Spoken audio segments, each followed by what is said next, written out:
Inihain sa Kamara ngayong araw ang ikatlong impeachment complaint laban kay Vice President Sara Duterte.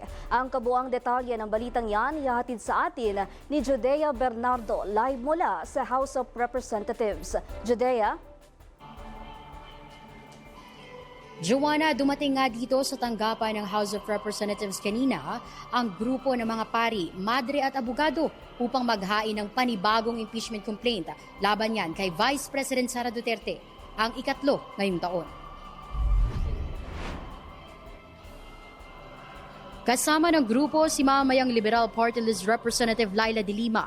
Iginiit ni De Lima na walang prohibisyon sa ilalim ng konstitusyon para sa isang mambabatas na mag-endorso ng mahigit isang impeachment complaint.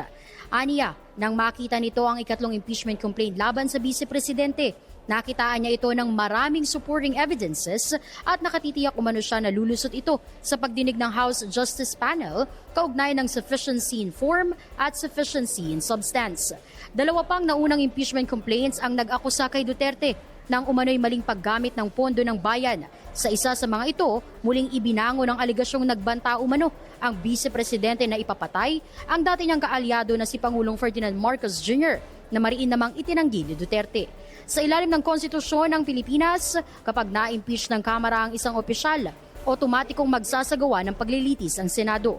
Sa oras na mapatunayang nagkasala, maaari itong magresulta sa pagtanggal sa pwesto at hahabang buhay na pagbabawal sa paghawak ng anumang posisyong pampubliko. Noong nakaraang taon, matagumpay na na-impeach ng Kamara si Duterte sa kahalintulad ng mga paratang na inihain ng grupong sinuportahan ni De Lima at iba pang mambabatas.